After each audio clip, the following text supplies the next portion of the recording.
Olá, sexto ano, tudo bem? Bom dia. Bom, hoje aula de teatro. Aula que, na verdade, é uma aula teórica.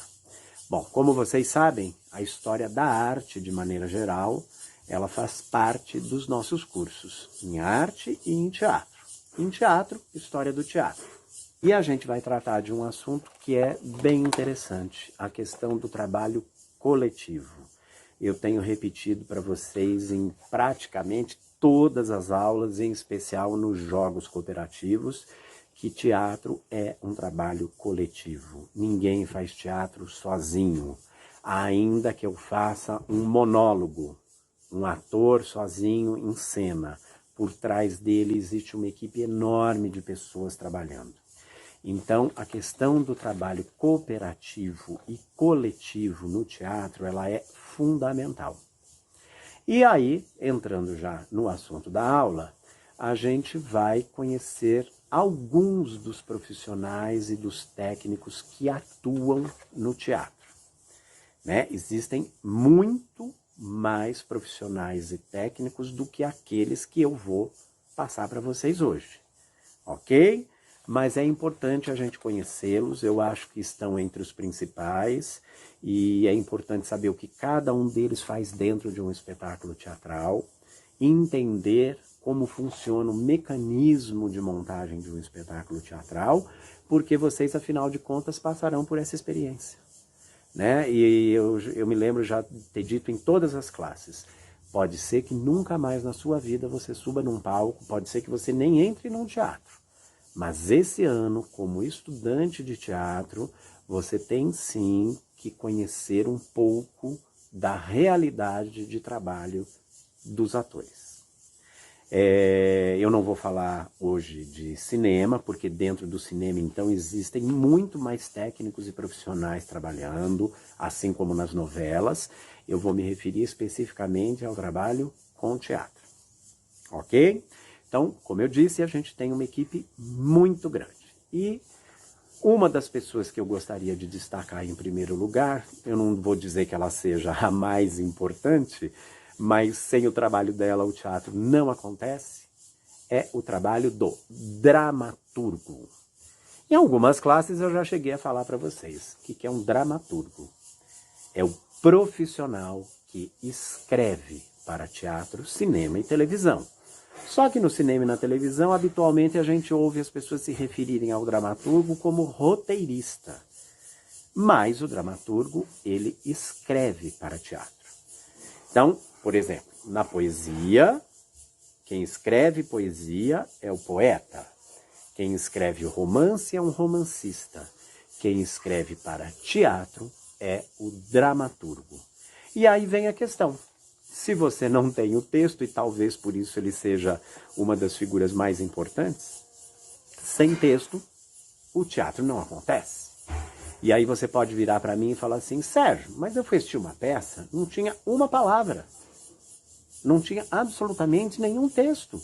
Não existe dramaturgo. Claro que existe. Ele escreveu um roteiro, ele detalhou esse roteiro.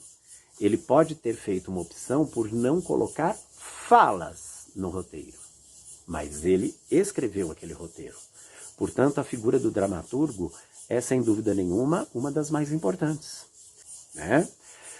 Muito bem, qual seria a segunda figura importante dentro do teatro? Aquele que, se não existir, não possibilita que o teatro aconteça, que é o produtor. Muito bem, o produtor é o cara que põe a grana, que financia o projeto do teatro. Então, provavelmente, ele vai fazer como o seu pai faz em casa com um orçamento familiar, ele vai fazer como um presidente de uma empresa faria. Ao montar um espetáculo, ele vai parar e vai fazer os orçamentos. Quanto eu vou gastar para montar esse espetáculo? Então, quanto eu vou gastar com o pagamento dos atores, com o pagamento de direitos autorais, quanto eu vou gastar com os técnicos, os projetos de cenografia, de figurinos, com divulgação do espetáculo. Então, a primeira coisa que o produtor vai fazer é um levantamento dos custos. Digamos que, para se montar um espetáculo, ele chegue à conclusão de que serão necessários 100 mil reais. Muito bem. Eu não tenho 100 mil reais. O que é que eu faço? Eu tenho 50.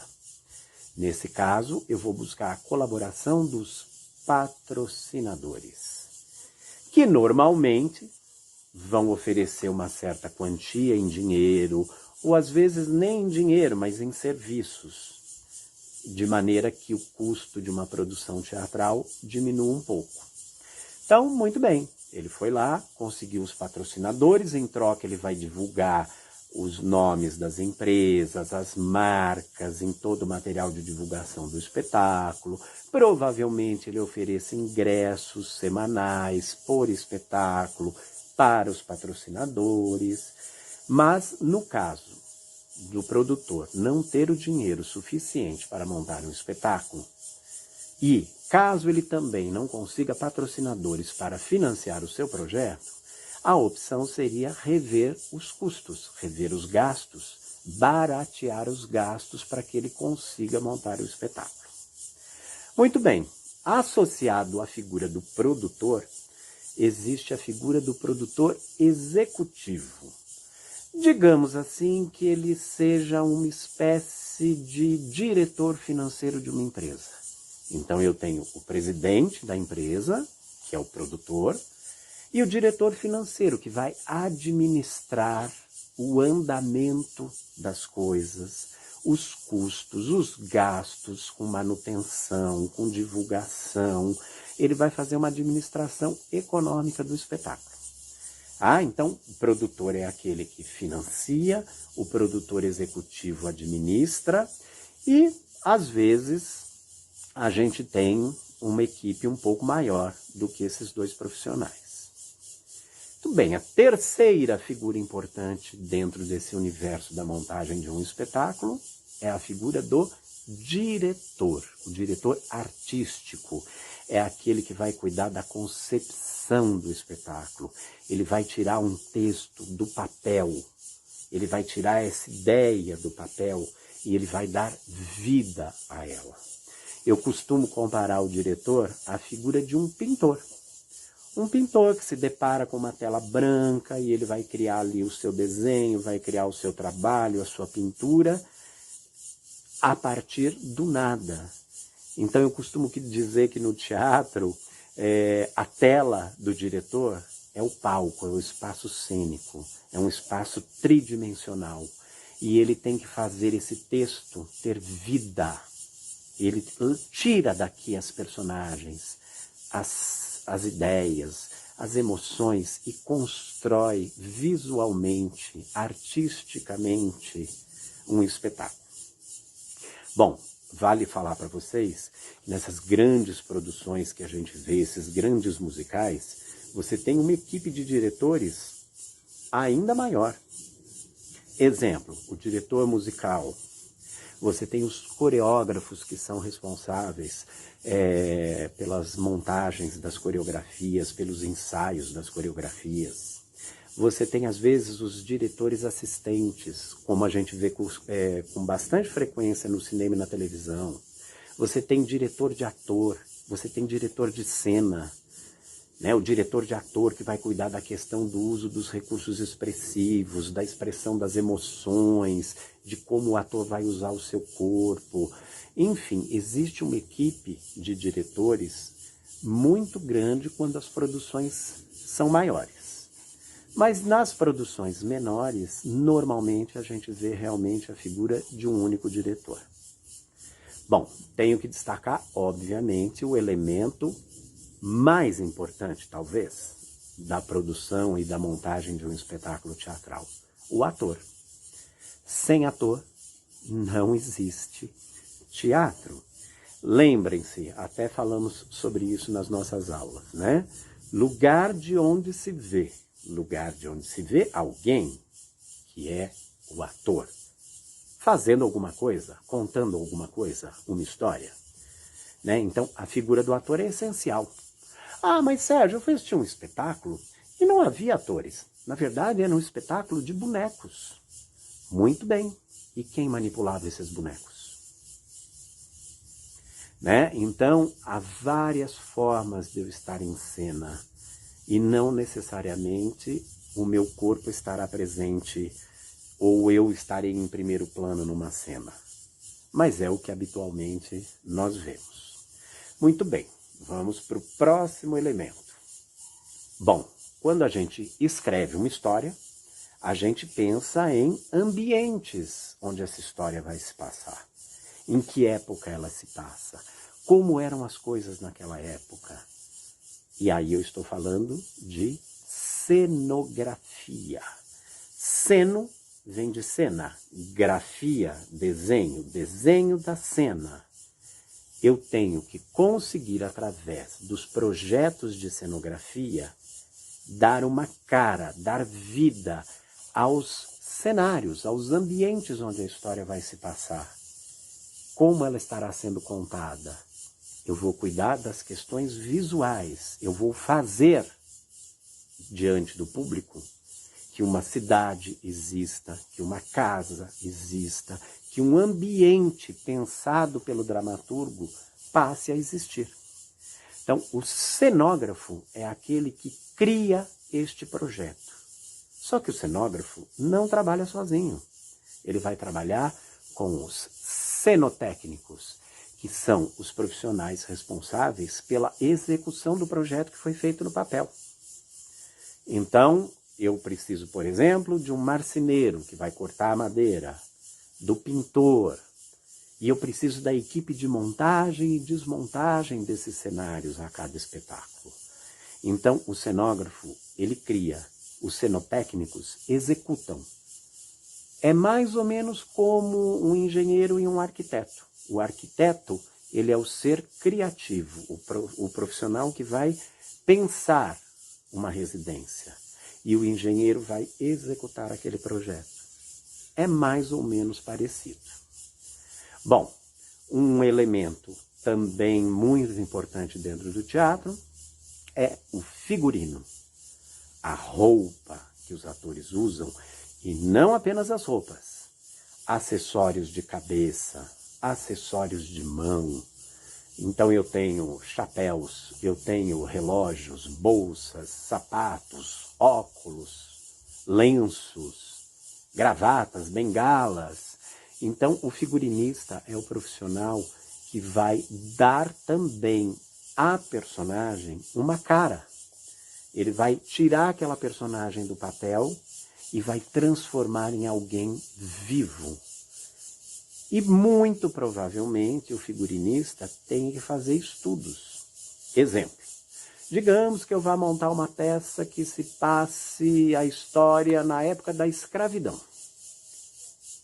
Provavelmente não se encontrem hoje nas lojas de tecidos os mesmos tecidos de 200 anos atrás. Então, o figurinista é responsável por fazer uma pesquisa e buscar um tecido que se assemelhe, que se pareça mais com aquele que era usado numa época distante. Ele vai compor uma roupa de escravo. Ele não vai fazer numa cena o escravo usar a roupa novinha, como se ela tivesse saído de uma loja.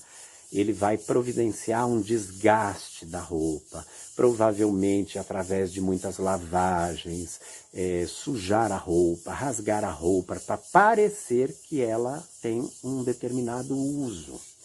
Então ele vai pesquisar a época, como as pessoas se vestiam na época, como eram as roupas, ele vai levar em consideração aspectos sociais e econômicos.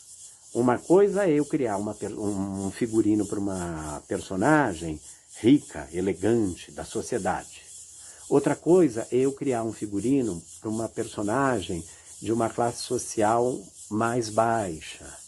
Então, obrigatoriamente, o figurinista vai fazer todo um estudo da época, dos materiais que eram usados na época, como as pessoas se vestiam, como eram as mulheres, os homens, como se comportavam, e vai procurar adaptar todo esse material de pesquisa dentro da realidade atual, buscando materiais que sejam próximos àqueles que na época eram usados. Uma coisa também bastante interessante para colocar para vocês é que, juntamente com o trabalho do figurinista, a gente tem o trabalho dos maquiadores, né? Porque eu vou ter que também, como um maquiador ou um cabeleireiro fariam, dentro do cinema, teatro ou televisão, fazer um estudo da época em que a personagem vivia, entender a sua classe social e pensar um cabelo e uma maquiagem adequados àquela personagem e ao figurino que está sendo desenhado e desenvolvido pelo figurinista. Então, existe uma equipe trabalhando em conjunto: figurinista, maquiador, cabeleireiro, costureira, né? Então, vejam só como é bacana o trabalho no teatro, no cinema e na televisão. É coletivo o tempo todo. As pessoas juntas, somando esforços, somando conhecimentos o tempo todo e construindo juntas aquilo que a gente vai apreciar quando a gente se senta diante de um palco, né, na plateia. Então é bacana a gente observar esse trabalho. A maquiagem, ela caracteriza a personagem. Não necessariamente você coloque uma maquiagem no teatro, no cinema ou na televisão para o ator ficar bonito. O ator tem que estar caracterizado para a sua personagem. Ainda que, para isso, ele pareça feio. Feio, eu fiz entre aspas, por quê? Porque, na verdade, ele está adequado para a personagem que ele vai viver. Muito bem. Além desses profissionais todos que eu já citei para vocês, vamos para mais dois importantes: sonoplasta e o trabalho do iluminador. Então, vejam só. O iluminador é aquele que cria a luz para um espetáculo. Ele não é simplesmente uma pessoa que acende, abaixa botões, apaga, acende luzes. Não é só isso. Ele precisa dar o tom dramático para as cenas. Ele precisa criar uma luz específica que ajude a contar a história de cada personagem. Ele vai ajudar a criar os climas das cenas. Vou dar um exemplo. Se a gente for pensar na cena final de Romeu e Julieta, quando Romeu vê a Julieta, entre aspas, morta, e aí tem uma cena muito dramática em que ele acaba se matando, ela desperta do sono profundo e também acaba se matando. É uma cena extremamente dramática. Eu, como iluminador, eu jamais jogaria numa cena como essa uma luz forte, alta, muito branca. Por quê? Eu não estaria ajudando a criar o clima dramático da cena. Então, o iluminador, ele trabalha em conjunto com o cenógrafo, com o diretor, porque ele tem que entender o que o diretor está querendo passar numa determinada cena, como ideia, como mensagem, e tentar desenvolver o seu trabalho de maneira que ele contribua para que a cena seja contada daquele jeito. E o operador de luz, normalmente, é o profissional que fica na cabine de luz, comandando a luz durante um espetáculo. Então, o iluminador, ele tem uma cópia do texto. Nesse texto, ele faz as marcações de luz, as entradas e saídas de luz, de intensidade, enfim. Ele faz todas as marcações e ele comanda. E ele, sim, é um profissional que, além de tudo, deve entender de eletricidade. Porque se acontecer algum problema durante um espetáculo, ele tem que tentar ajudar a resolver. Muito bem, na mesma cabine nós temos quem? O trabalho do operador de som. O trabalho do operador de som é comandar toda a musicalidade, todos os efeitos sonoros que acontecem durante um espetáculo. Só que para isso ele conta com o sonoplasta. O sonoplasta é o profissional que vai criar a trilha sonora de um espetáculo. Quando eu falo trilha sonora, eu não estou me referindo apenas à música. Eu posso ter efeitos sonoros, eu posso ter ruídos, galo cantando, eu tinha sino de igreja tocando. Então qualquer ruído, qualquer efeito sonoro ou música que você veja em um espetáculo teatral, você vê por trás o trabalho do sonoplasta, que é o criador. E assim como o iluminador, ele tem que fazer o quê? Ajudar a criar os climas das cenas. E não apenas isso. Às vezes um pequeno efeito sonoro, ele dá ao público a ideia de quando a história está se passando, do período do dia. É bacana a gente perceber que o sonoplasta também está trabalhando em conjunto com o iluminador, com o dramaturgo, com o diretor. Todos o tempo todo dialogando. Se esse diálogo não existe, se as pessoas não conversam, né, o prejuízo é para todos, é para o espetáculo. Não existe a minha cena, a sua cena. Existe a nossa peça, o nosso espetáculo. E quanto mais as equipes se fortalecerem e trabalharem juntas, mais o trabalho em teatro, cinema ou televisão vai acontecer de maneira interessante, positiva, produtiva. Bom, um outro elemento dos espetáculos teatrais, que eu não diria que pertença à elaboração de um espetáculo, mas sem ele o espetáculo não acontece, é exatamente quem? O espectador. Só tem sentido você montar um espetáculo se você tiver espectadores. O contato direto com o público. Então, o espectador, ele tem que estar ali presente com a gente. Senão não tem sentido você fazer o seu trabalho. Se vocês acham que acabou, não! Ainda temos mais alguns profissionais interessantes. Então vamos lá. Contra-regras. Normalmente, para quem tem o hábito de ir ao teatro, talvez já tenha observado que entre uma cena e outra aparecem lá no palco algumas pessoas, alguns profissionais, normalmente usam roupa preta para não chamarem a atenção.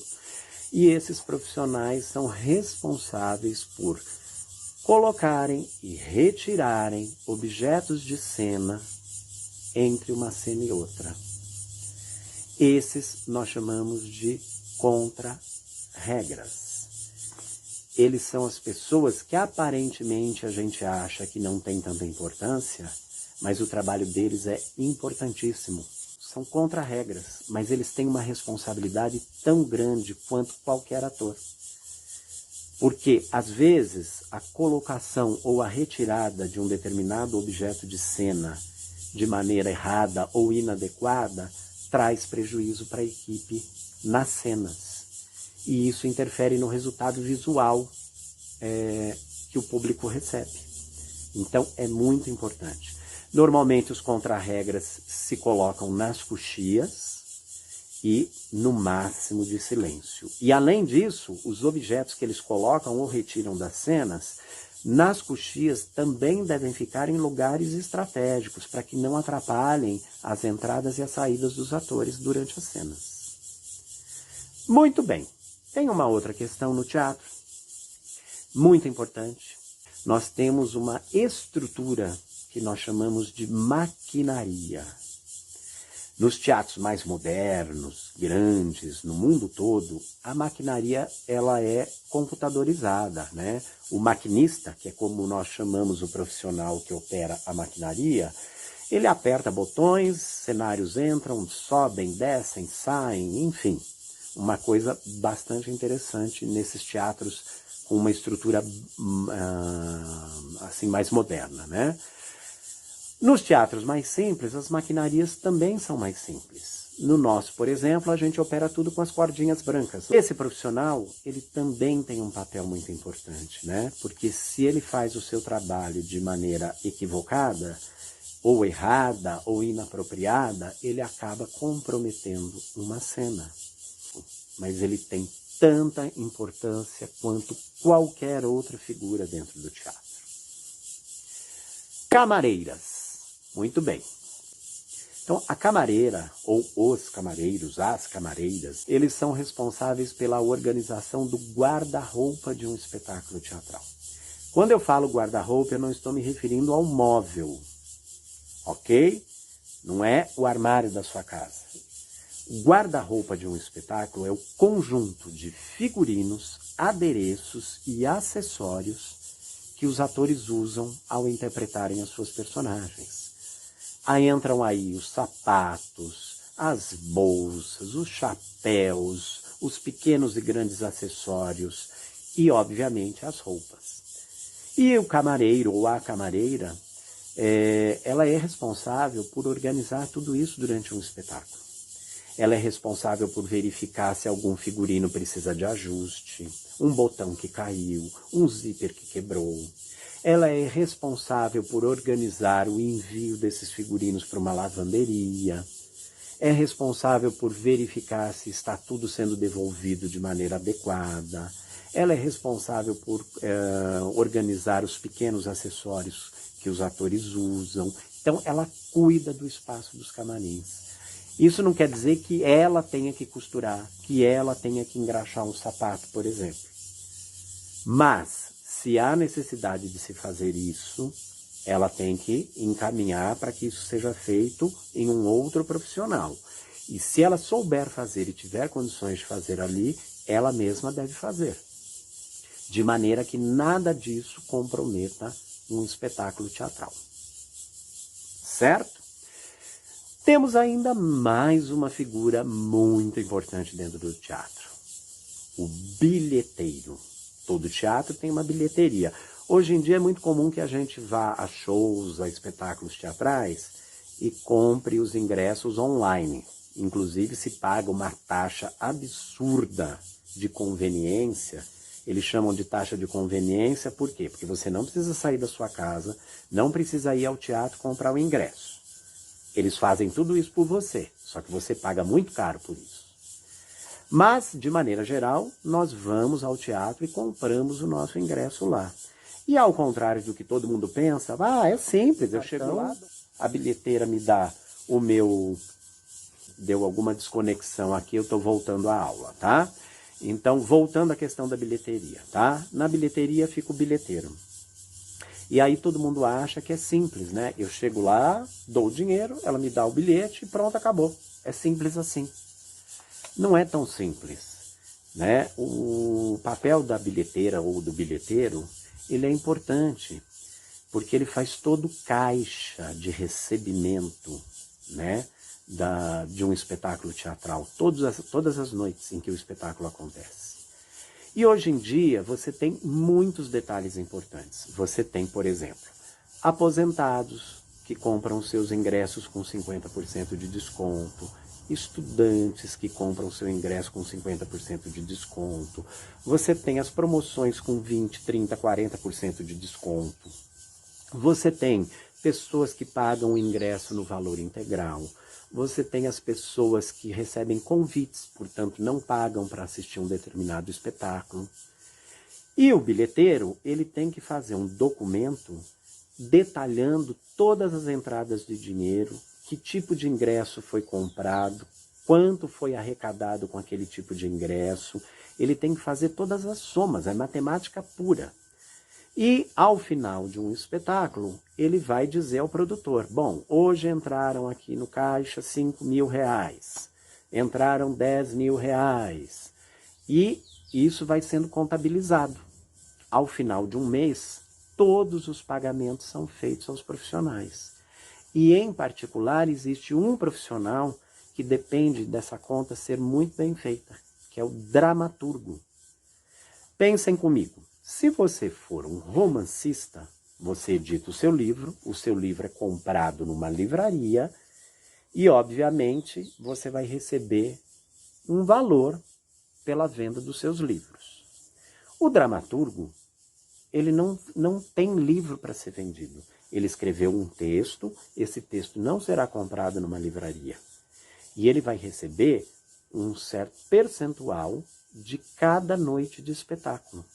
Então, se o bilheteiro fizer os cálculos errados, alguém vai se prejudicar. Uma das pessoas, com certeza, é o dramaturgo. Outras pessoas que também recebem percentuais da bilheteria podem ser prejudicados se o bilheteiro fizer os cálculos a mais ou a menos. Né? Então, é um profissional com bastante responsabilidade porque ele lida com o dinheiro.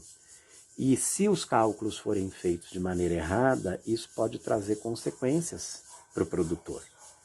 Então, vejam, gente, quantos profissionais eu apontei para vocês aqui. E existem tantos outros sobre os quais eu não falei. E cada um deles tem a sua responsabilidade, cada um deles tem a sua missão, cada um deles tem um compromisso com a coletividade. E isso é importante para vocês pensarem, não apenas sobre o nosso trabalho em teatro, especialmente sobre ele, porque nós estaremos montando um espetáculo e vocês precisam se ver como coletividade. Você não é um aluno do sexto A, do sexto B, do sexto C. Você é parte do sexto A, do sexto B, do sexto C. Você precisa enxergar a sua turma na coletividade. E dentro dessa coletividade, cada um terá um compromisso. Cada um tem que fazer o seu compromisso acontecer de maneira a somar positivamente para o trabalho de todos. Então, a aula de hoje, ela tem um sentido assim de, primeiro, explicar a vocês alguns dos profissionais que atuam dentro de um espetáculo teatral, as funções deles, o que cada um deles faz dentro de um espetáculo. E eu tentei fazer isso de maneira bem resumida. O outro sentido é de você perceber a importância do trabalho coletivo. E isso você vai levar para a sua vida. Porque um dia você vai entrar numa empresa, e numa empresa também é uma equipe. Ou pelo menos deveria ser. Né? No seu condomínio, embora cada um esteja ali no seu apartamento, aquilo tem também um reflexo na coletividade. Então a gente precisa entender que viver é viver na coletividade. Então essas lições que a gente tira das aulas, de qualquer aula, né? Mas essa em especial de teatro, ela traz para a gente uma reflexão sobre a importância de todos. E no nosso último jogo cooperativo, vocês devem se lembrar bem, né? Que foi o do Hoje Me Aconteceu Uma Coisa Incrível. Cada um de vocês teve que colocar ali a sua marca, registrar a sua participação para não comprometer o coletivo. Eu digo sempre para vocês e vou repetir aqui, errar é a coisa mais natural do mundo, em especial na escola. Escola é lugar de aprendizado e para aprender você vai ter que errar. Então erre, arrisque, tente, erre, acerte, erre de novo, acerte mais outra vez. Mas a primeira coisa é que você tem que ter na sua cabeça incorporada a ideia da coletividade. Então eu erro, mas eu tenho que estar disposto a colaborar com a coletividade. Muito bem, queridos alunos, finalmente acabamos.